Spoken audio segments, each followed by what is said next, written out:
नमस्कार, स्वागत है आप सभी का ईटी नाउ स्वदेश पर और मैं हूं विश्व मोहन और आप देख रहे हैं मार्केट पर हमारी खास पेशकश कल की तैयारी। जो दर्शक हमारे साथ अभी जुड़े हैं उनकी जानकारी के लिए बता दूं कि इस शो में हम देते हैं आज के बाजार की पूरी जानकारी, साथ ही करवाते हैं कल के बाजार की तैयारी। मार्केट के दिग्गज एक्सपर्ट्स होते हैं हमारे साथ जुड़ते हैं दर्शक भी, जिन्हें एक्सपर्ट देते हैं भरोसेमंद सलाह। लेकिन आपको अपने सवाल हम तक पहुंचाने के लिए हमारे पेज को फॉलो करना पड़ेगा और कल की तैयारी के व्हाट्सएप और इंस्टाग्राम, ट्विटर पर सवाल भेजने के लिए हैशटैग कल की तैयारी को फॉलो करना होगा। आपके हर सवालों के जवाब यहां पर आसान शब्दों में हमारे एक्सपर्ट्स की तरफ से दिए जाएंगे और बाजार से जुड़े हर उलझनों को सुलझाने की कोशिश की जाएगी। साथ ही दिए हुए नंबर पर मैसेज या फिर कॉल करके आप हम तक अपना सवाल पहुंचा सकते हैं। और कल की तैयारी कराने के लिए आज हमारे साथ दो खास मेहमान हैं। फंडा एक्सपर्ट संतोष सिंह हैं और हेज.इन के राहुल घोष हैं। आप दोनों मेहमानों का बहुत बहुत शुक्रिया, आपके पास आते हैं। लेकिन बाजार पर एक नज़र डाल लेते हैं कि आज किस तरह का कारोबार पूरे दिन बाजार में हुआ। तो बाजार को अगर आप देखें तो दिन के निचले स्तरों के करीब बंद हुआ है। निफ्टी 22,368 पे 31 अंक गिरकर बंद हुआ है। बैंक निफ्टी की बात करें तो ये भी ऊपरी स्तरों से करीब 350 अंक फिसलकर 47,970 पे बैंक निफ्टी बंद हुआ। निफ्टी में गिरने वाले शेयरों की बात करें तो ग्रासिम जहां पर 4% की निफ्टी के बढ़ने वाले शेयरों में ग्रासिम सबसे टॉप गेनर था। करीब 4% की मजबूती के साथ ग्रासिम बंद हुआ है। भारतीय एयरटेल में आज 3.5%, नेस्ले में करीब 2% की तेजी और मारुति और एशर में करीब 1.5% की तेजी दिखी। इसके अलावा एचसीएल टेक, टाटा मोटर्स में भी अच्छी तेजी दिखी। लेकिन आज दबाव कहां से आया तो फार्मा शेयरों से दबाव आया। सन फार्मा करीब 3.5% की तेजी, 3.5% की गिरावट यहां पर दिखी है और बीपीसीएल में 0.25% और रिलायंस इंडस्ट्रीज में करीब 1.5% तक की गिरावट दिखी है। लेकिन बाजार की आगे की चाल क्या रहेगी और किन शेयरों पर आपको फोकस करना चाहिए, ये जानना जरूरी है। संतोष जी बताइए, बाजार की चाल आगे कैसी दिख रही है? क्या जिस मोड़ पर है आगे किस तरह से आप इसे रीड कर रहे हैं? क्या होगा आगे बाजार में सर यहां से?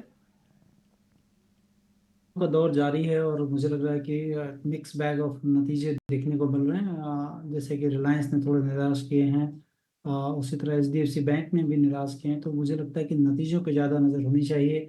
दूसरा, जो जियो पोलिटिकल टेंशन है उस पर भी नज़र रखें कि वहाँ से कोई भी चीज़ें एस्केलेट होने से प्रॉब्लम हो सकती है। और निफ्टी पे जो रजिस्टेंस दिख रहे हैं वो 22,500 के आसपास हैं। तो इन तमाम चीज़ों को आप नज़र में रखें। अदरवाइज लॉन्गर टर्म के लिहाज से तो market well poised to move up, क्योंकि सारी चीज़ें ठीक दिख रही हैं। लेकिन शॉर्ट टर्म में ये हिकअप्स हो सकते हैं, उस लिहाज से इन सारी चीज़ों का ख्याल रखें।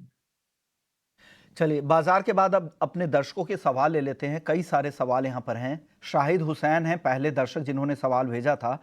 गोरखपुर से जी एंटरटेनमेंट के 500 शेयर हैं इनके पास। 167 में खरीदा है, क्या करना चाहिए संतोष जी एंटरटेनमेंट में? देखिए, जी एंटरटेनमेंट में पिछले कई महीनों से जो जद्दोजहद थी कि इनका जो है सोनी के साथ मर्जर होगा, और उसके बाद जो है हम सब देखे कि ये नहीं हो पाया किसी भी तरह से, और कंपनी के लिए काफ़ी खराब होगा। क्योंकि अगर आप देखें, रिलायंस जो है वो एक बड़ी मीडिया कंपनी के रूप में भी उभर रहा है, जिसमें कि इनके चैलेंजेस होंगे वहाँ से काफ़ी। नंबर्स के लिहाज से अगर देखेंगे तो ये जो क्वार्टर गया है, दिसंबर क्वार्टर में नंबर्स उतने ज़्यादा अच्छे नहीं थे। ऑल्दो इनका जो है प्रॉफिट मार्जिन अगर देखें, ऑपरेटिंग प्रॉफिट मार्जिन वो काफ़ी नीचे आ गया, 10% के आसपास है, जो कि जनरली इनका जो है 15 से 20% रहा करता था। और इन सारी चीज़ों के बीच में ऐसा लगता है कि इस स्टॉक से थोड़ी दूरी रखनी चाहिए। अगर आपके पास है तो एक स्टॉप लॉस जरूर मैं सुझाव दूंगा कि 129 के नीचे अगर जाता है तो निकल जाएं। अदरवाइज अगर ये नहीं टूटता है तो उछाल पर भी निकलें, क्योंकि बिजनेस फंडामेंटल्स राइटली प्लेस्ड नहीं है। यानी यहाँ से निकलने की सलाह है। अगर आपके पास है तो 129 रुपए के स्टॉप लॉस के साथ बने रहे। जब भी उछाल है तो भी निकलने की ही सलाह यहाँ पर दी जा रही है और नए इन्वेस्टमेंट की भी कोई एडवाइस यहाँ पे नहीं है। दिलीप कुमार दास है कोलकाता से। आईआरएफसी के 500 शेयर है 34 रुपए के भाव पर। राहुल जी, क्या करना चाहिए दिलीप जी को आईआरएफसी में? आईआरएफसी का उनका बाय प्राइस 34 रुपीज, क्या मैंने सही सुना?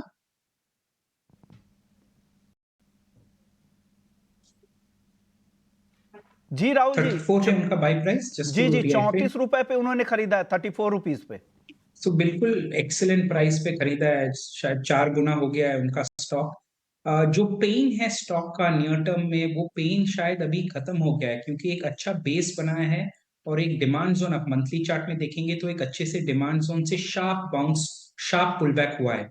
नेक्स्ट लेग ऑफ मोमेंटम कब देख सकते हैं? 153 के ऊपर जब क्लोजिंग आ जाता है, एक अच्छा ग्रीन कैंडल आता है, उसके ऊपर आप एक मोमेंटम फिर से देख सकते हैं, क्योंकि एक लंबा साइडवेज रेंज में चल रहा है लास्ट 2-3 महीनों से। सो 153 155 के ऊपर next leg of up move आप देख सकते हैं आईआरएफसी में। ओके, अगले दर्शक है प्रतिमा सिंह हैं जबलपुर से। बैजल प्रोजेक्ट्स के 8,000 शेयर है इनके पास 116 रुपए के भाव पर। क्या करना चाहिए? वहां से तो अच्छी रैली आई है, लेकिन आज के सत्र में 5% की गिरावट थी। क्या करना चाहिए संतोष? देखिए बाजल प्रोजेक्ट्स, मुझे लगता है कि पहली चीज तो ये कंपनी बजाज इलेक्ट्रिकल से निकली हुई थी, अलग हुई, नंबर्स के लिहाज से उतना चीज दिख नहीं रही है। तो मुझे लगता है कि यहाँ पर आपको एक स्टॉप लॉस कहीं ना कहीं मेंटेन करना चाहिए, और 240 रुपये मुझे दिख रहा है कि ये इंपॉर्टेंट लेवल है, पर उसके नीचे जाता है तो आप निकल जाएं। ओके, तो ये सलाह आपके लिए बैजल प्रोजेक्ट्स पे। अगले दर्शक है रमेश गुप्ता है आलोक इंडस्ट्रीज के 500 शेयर है इनके पास 29 रुपए के भाव पर। करेंट मार्केट प्राइस 27 रुपए के आसपास है। क्या करना चाहिए राहुल जी इनको? उनको होल्ड करना चाहिए, अभी एग्जिट नहीं करना चाहिए। अभी कुछ न्यूज फ्लो भी आया था हाल ही में स्टॉक में, तो मैं एक स्टॉप लॉस दे देता हूँ उनको 25 रुपीज पे, और होल्ड करने की सलाह है यहाँ पे। नेक्स्ट लेग मोमेंटम स्टॉक देख सकता है 30 के ऊपर, जहाँ पे प्रीवियस रेजिस्टेंस है, वो एक बार पार कर ले तो फिर से एक अप मूव दिख सकता है स्टॉक। और करंट जो मूव आप देख रहे हैं वो भी एक बाय जोन से, तो एग्जिट नहीं करने की सलाह दूंगा और एक स्टॉप लॉस की सलाह है। ओके, तो एक स्टॉप लॉस जो 25 रुपए का स्टॉप लॉस के साथ आप इसे होल्ड कर सकते हैं। आलोक इंडस्ट्रीज के लिए ये सलाह राहुल जी की तरफ से। संजय अग्रवाल है बाराबंकी से। टूरिज्म फाइनेंस के 100 शेयर हैं इनके पास 89 रुपए के भाव पर। अच्छे गेन इनको मिले हैं, अच्छे प्रॉफिट मिले हैं। क्या अब संतोष जी क्या करना चाहिए संजय जी को? देखिए मुझे लग रहा है कि होल्ड करें, क्योंकि नंबर्स के लिहाज से अगर देखें तो 2012 से जो नंबर्स मेरे पास हैं उसमें टीटीएम बेसिस पर कंपनी ने 96 करोड़ कमाया, जो कि सबसे ज़्यादा है। तो उस लिहाज से होल्ड करने की सलाह होगी। और टूरिज्म में जो सरकार का फोकस है, और वो भी जो है पिलग्रिमेज टूरिज्म की तरफ ज़्यादा ध्यान है सरकार का, उसमें कुछ छूट भी दी जा रही है। उसके लिहाज से मुझे लग रहा है कि इस कंपनी को फायदे होंगे। लेकिन एक स्टॉप लॉस जरूर मैं सुझाव दूंगा कि 164 रुपए का स्टॉप लॉस जरूर बना के रखें। 164 रुपए का स्टॉप जरूर बना के रखिए, फिर आप इसे होल्ड कर सकते हैं। अगले दर्शक हमारे साथ हैं नेहा जैन है नज़ारा टेक की 20 शेयर इन्होंने ले रखा है 840 रुपए के भाव पे। राहुल जी क्या करें? नेहा जैन नज़ारा टेक। तो 840 अनफॉर्चुनेटली थोड़ा हाई प्राइस पे इन्होंने लिया है। कंपनी का टेक्निकल चार्ट आप नोटिस करेंगे तो अभी कोई जोन, बाइंग जोन नहीं दिख रहा है अनफॉर्चुनेटली। नेक्स्ट बाइंग जोन थोड़ा सा नीचे है। अपवर्ड मोमेंटम या एक हायर हाई बनाने के लिए 715 का लेवल बहुत इंपॉर्टेंट हो जाता है। तो अगर स्टॉक 715 के आसपास ट्रेड कर रहा है, उनको फिर से कॉल करना पड़ेगा और फिर से एक व्यू लेना पड़ेगा। बट जब तक 715 लेवल क्रॉस नहीं होता है, इस तरह का साइडवेज टू डाउनवर्ड बायस ही रहेगा काउंटर। तो ये सलाह है नज़ारा टेक को लेकर। अगले दर्शक है दीपक नारंग है बैंक ऑफ बड़ौदा के 90 शेयर है इनके पास 277 रुपए के भाव पे। संतोष जी क्या करें? होल्ड करने की सलाह होगी, क्योंकि बैंक अच्छा कर रहा है और रिजनेबली वैल्यूड है, 1.3 टाइम्स के करीब आसपास जो अपने प्राइस टू बुक पे है। और मुझे लग रहा है कि बैंकिंग एज अ होल मैं काफ़ी पॉजिटिव है कि आने वाले दिनों में बैंकों का जो कामकाजी मुनाफा होगा वो काफ़ी एक्सपैंड होगा, क्योंकि कंपनियां जो हैं प्राइवेट कैपेक्स काफ़ी चालू हो गए हैं, जिसका कि लाभ बैंकों को होगा। ओके, तो होल्ड करने की सलाह बैंक ऑफ बड़ौदा यहाँ पर संतोष जी की तरफ से। अगले दर्शक हमारे साथ शहनवाज खान हैं एचसीएल टेक के 44 शेयर है इनके पास 1560 रुपए के भाव पर। राहुल जी क्या करें एचसीएल टेक में? 1560 के आसपास उनका बाइंग, अगर मैंने सही सुना। आईटी का अभी तक टाइम नहीं आया, इन ऑल ऑनेस्टी। आईटी 2024 का ईयर अभी भी ऐसा कुछ चार्ट्स पे नहीं लग रहा है कि आईटी इंडेक्स का कमबैक होगा।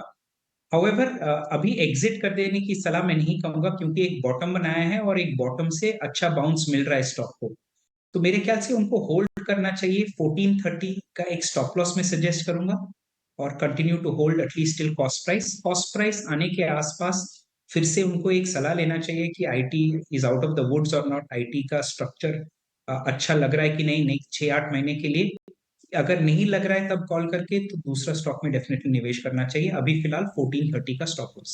ओके, 1430 के स्टॉप लॉस के साथ आप होल्ड करने की सलाह है यहाँ पर। अगले दर्शक है समरजीत सिंह हैं, बीईएल भारत इलेक्ट्रॉनिक्स के 400 शेयर है इनके पास 206 रुपए पे। संतोष जी क्या करें, फायदा हो रहा है, मुनाफे में है, 234 के आसपास है भाव, क्या करें? मुझे लगता है कि होल्ड करें, और ये भी एक कंपनी है जो कि डिफेंस सेक्टर में जो है काफ़ी इक्विपमेंट्स देती है, पार्ट्स बनाकर देती है, और काफ़ी अच्छे ऑर्डर बुक्स हैं कंपनी के। तो मुझे लगता है कि ऐसी कंपनियों में आपको बने रहना चाहिए और लंबी अवधि का नजरिया बनाकर बने रह सकते हैं। अगले दर्शक हमारे साथ मुराली है, एलएनटी के 25 शेयर हैं इनके पास 3606 के भाव पर। राहुल जी क्या करें एलएनटी में? तो पहले तो एलएनटी में मैं बुलिश हूँ। ऑल्सो हमारे जो सिंपली हेज फंड्स होते हैं, एक डिस्क्लोजर उसमें भी ये स्टॉक है। तो मेरे ख्याल से दोनों शॉर्ट और लॉन्ग टर्म के लिए एलएनटी का चार्ट स्ट्रक्चर बेहतरीन लग रहा है और होल्ड करना चाहिए दर्शक को। एक बहुत ही शॉर्ट टर्म अगर प्लेयर है, क्योंकि उनका नज़ारा मुझे एग्जैक्टली पता नहीं है, बहुत ही शॉर्ट टर्म अगर उनका नज़ारा है तो एक स्टॉप लॉस दूंगा 3450 पे। बट अगर लॉन्ग टर्म प्लेयर है तो डेफिनेटली होल्ड करके रखना चाहिए, पिछला हाई एलएनटी को क्रॉस करना चाहिए। ओके, लॉन्ग टर्म के अगर निवेशक है तो आप होल्ड करें, फिर तो आपको स्टॉप लॉस की ज़रूरत ही नहीं है। अगर ट्रेडर है तो 3450 के स्टॉप लॉस के साथ भी होल्ड कर सकते हैं। अगले दर्शक है हमारे साथ रंजीत आनंद है, बंधन बैंक के 100 शेयर है इनके पास 180 के भाव पर। करंट मार्केट प्राइस भी उसी के आसपास है। संतोष जी क्या करना चाहिए बंधन बैंक में? देखिए, जो बैंकें जो उभरी नहीं है और उनको जिनको काफ़ी प्रॉब्लम हुई है अभी तक, उसमें ये बैंक है बंधन बैंक, और दूसरा यस बैंक है जिसमें रिकवरी काफ़ी लेट रही है।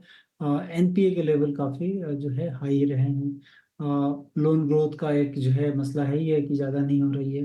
तो मुझे लग रहा है कि ऐसी बैंकों में रहना जो है, लंबी अवधि का नज़रिया हो तो बात अलग है आपका, क्योंकि वैल्यूएशन थोड़ा सा कम है। लेकिन अगर short medium to short term है तो मुझे लग रहा है कि निकलकर अच्छी बैंकों में रहना चाहिए, जैसा कि हमने बात की अभी, बैंक ऑफ बड़ौदा हो या फिर कैनरा बैंक हो, state bank of India for that matter, वो भी देख सकते हैं। लेकिन इस बैंक से निकलना चाहिए।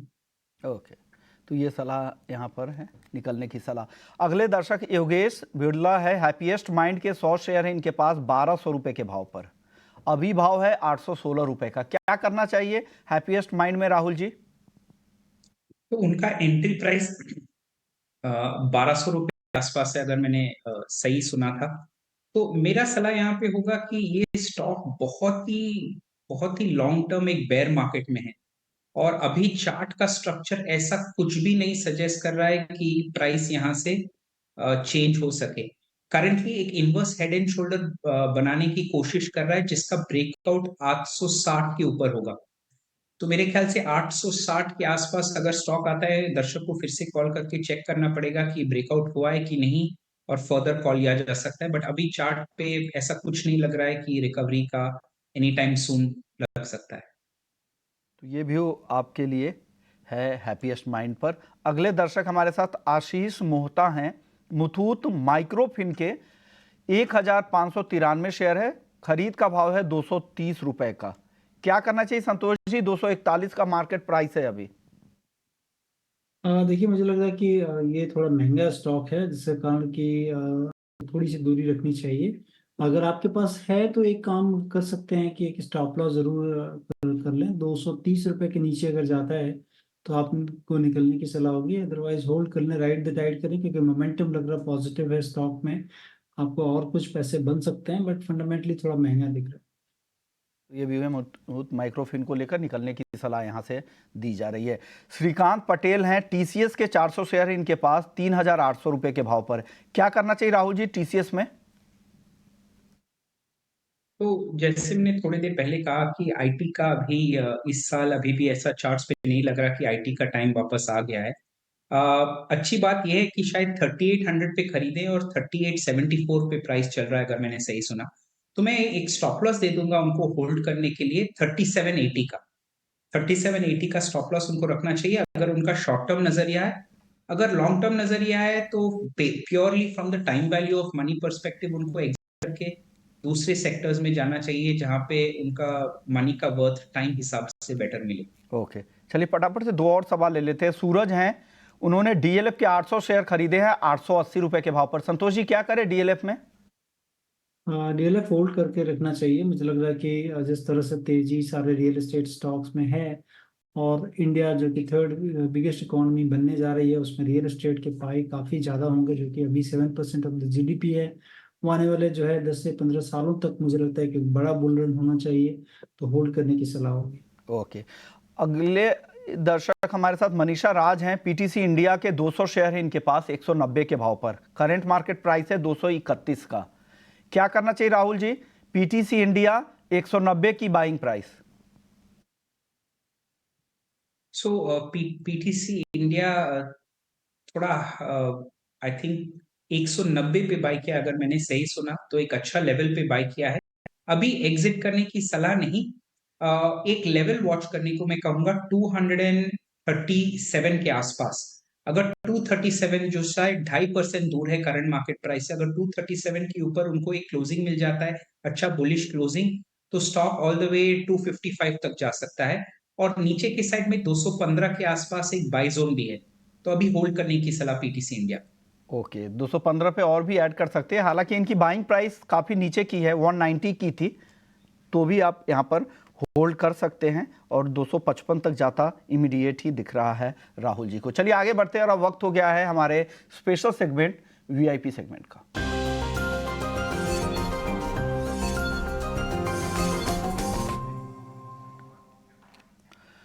संतोष जी बताइए, इन्वेस्टमेंट के लिए आपकी तरफ से टॉप पिक इस सेगमेंट में?